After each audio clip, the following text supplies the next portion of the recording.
existe des endroits où les cultures se rencontrent, où les histoires se croisent, où les ambitions prennent forme. Des territoires où l'on arrive pour quelques mois et où l'on reste parfois toute une vie. Macao. À la fois héritière du Portugal et tournée vers la Chine, Macao est devenue une porte d'entrée vers la Grande Baie, l'un des espaces économiques les plus dynamiques du monde. Aujourd'hui, nous suivons 3 expatriés, 3 visions, qui ont trouvé ici l'énergie, l'inspiration ou l'opportunité de se réinventer.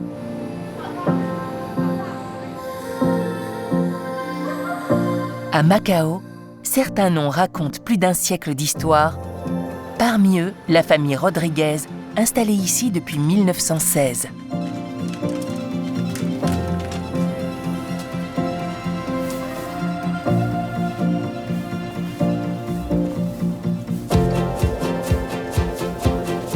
Fondée par son grand-père, un général originaire de l'île de Madère. Par la suite, son père a été le grand moteur de l'entreprise familiale. 3 générations ont perpétué ce lien avec la communauté lusophone. Aujourd'hui, l'entreprise reste fidèle à son modèle d'origine, importer et distribuer des produits portugais.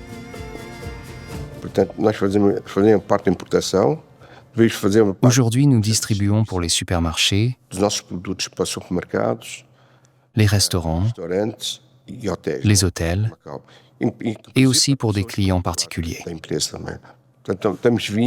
Nous avons des vins de différentes régions du Portugal, du nord au sud. Le marché du vin à Macao a été très bon pour l'entreprise au fil des années.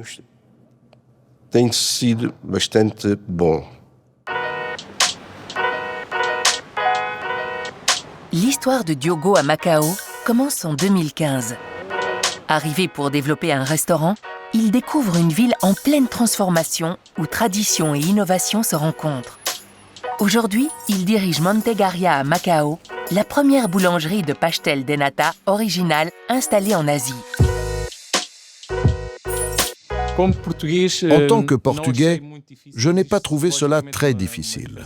Il existe évidemment une grande différence culturelle, mais je pense que l'adaptation a été relativement facile. Le fait de voir la langue écrite, puisque le portugais est une langue officielle à Macao, facilite toujours l'adaptation. Mantegaria est devenue l'une des marques portugaises les plus reconnues. Diogo en préserve l'essence, maintenir la recette originale comme à Lisbonne. La marque est née en 2014 et elle est spécialisée dans les pastels de nata, uniquement les pastels de nata. À ce stade, nous sommes présents au Portugal, en Espagne, en France et à Macao. Nous ouvrirons bientôt à Hong Kong et nous apportons exactement le pastel de nata portugais du Portugal, la recette traditionnelle et originale qui vient de l'époque des religieuses et des couvents. Introduit il y a des siècles par les Portugais, le pastel de nata a évolué à Macao. Moins sucré, plus dense, proche d'une quiche. Aujourd'hui, les 2 versions coexistent. La recette n'est pas un secret. Beurre, farine, œufs, lait, cannelle, citron. Notre touche réside dans la manière de le faire. Une crème très spécifique, une pâte feuilletée fine et croustillante, avec un bord particulier. Et nous faisons tout à la main. Les pâtissiers préparent la pâte depuis zéro, la crème depuis zéro, ouvrent les moules un par un. Tout est cuit au four. Tout est réalisé sous les yeux du client, du début à la fin.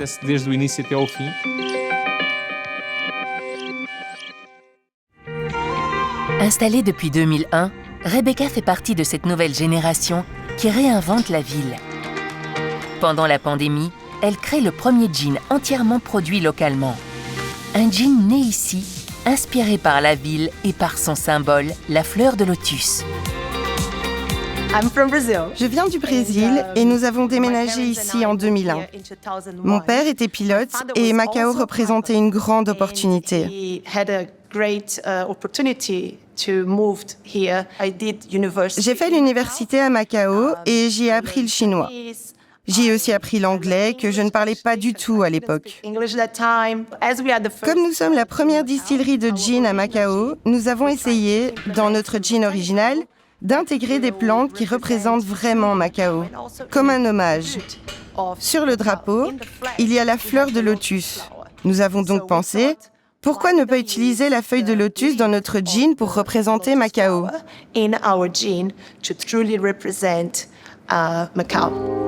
À la distillerie, Rebecca combine botanique européenne et asiatique pour créer un gin aux arômes uniques. Pour faire du gin, nous utilisons de nombreuses plantes aromatiques, mais la plus importante est le genévrier. Sans genévrier, ce n'est pas du gin.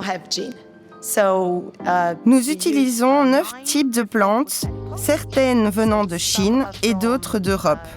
Le genévrier vient d'Europe. Nous avons une plante chinoise très importante, la racine d'angélique, que nous obtenons très fraîche et qui a un goût très prononcé. Nous utilisons aussi de la coriandre, des pétales de rose, de la mandarine et beaucoup d'autres plantes aromatiques. Avec le premier gin produit localement, Rebecca signe un produit artisanal, né ici, qui contribue au rayonnement de la ville au sein de la Grande Baie. Une créativité qui incarne l'énergie de cette nouvelle génération d'expatriés. Depuis la construction de la Fortune Tower en 1986, près de 200 gratte-ciel ont transformé le visage de Macao. En quelques décennies, la ville s'est dotée d'un paysage architectural spectaculaire, devenu l'un de ses principaux moteurs d'attractivité touristique. Au cœur de cette évolution, la rue Cotai s'est imposée comme un nouveau symbole de l'identité de Macao.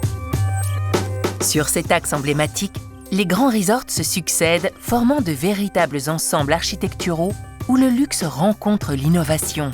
Pour les architectes, ces développements sont particulièrement révélateurs de l'attention portée au design, à la précision des lignes et aux technologies les plus avancées. Un dialogue permanent entre esthétique, fonctionnalité et ambition urbaine. Au centre de Cotai, un chemin pédestre offre une perspective privilégiée sur ces complexes et sur le quartier voisin de Tai Pa. Un espace de respiration qui permet de prendre toute la mesure de l'ampleur et de la cohérence de ce nouveau paysage urbain. À Macao, la vie quotidienne surprend souvent les nouveaux arrivants. Derrière les lumières et l'effervescence, beaucoup découvrent une ville intime, presque familiale, où l'on peut vivre simplement tout en visant très haut. Pour moi, Macao, c'est un petit village avec des opportunités économiques incroyables. Et donc, en fait, on a le meilleur des deux mondes. On a la possibilité de vivre de manière très privée, très relaxe, et en même temps accomplir ses rêves les plus fous dans le milieu professionnel. Macao ne se transforme pas seule. Elle fait partie d'un projet économique d'une ampleur exceptionnelle, la Grande Baie. La Grande Baie, avec ses 7 grandes villes situées juste de l'autre côté de la frontière, se trouve à 1 heure ou 1 heure et demie de route de Macao. Chacune possède ses propres atouts. C'est une région économique en très forte croissance. Quand vous achetez quelque chose sur lequel il est écrit « Made in China », il est très probable que cela ait été fabriqué dans la Grande Baie. Et il se passe énormément de choses ici, portées par le gouvernement pour stimuler l'économie de la Grande Baie ainsi que le tourisme. Un ensemble de villes connectées, pensées pour devenir l'un des pôles d'innovation les plus dynamiques d'Asie.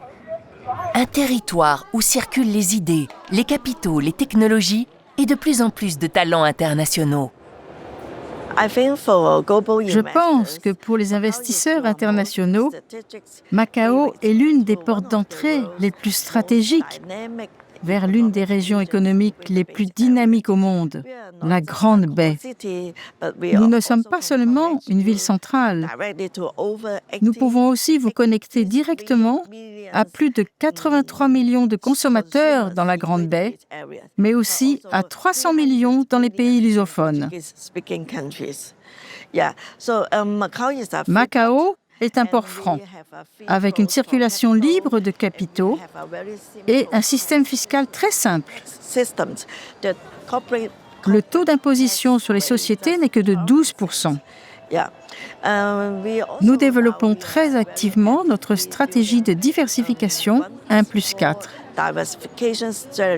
Cela signifie que nous ne renforçons pas seulement notre tourisme de premier plan, mais que nous souhaitons aussi croître dans de nouveaux secteurs comme la haute technologie, la santé, la finance moderne et l'industrie des congrès.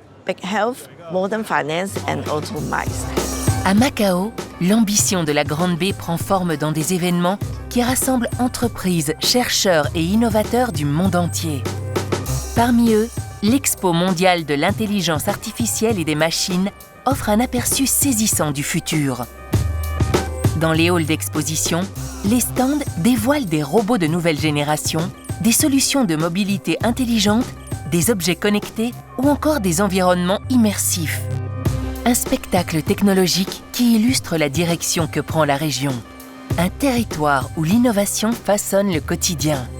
Mais au-delà des démonstrations, l'expo révèle une ambition plus profonde.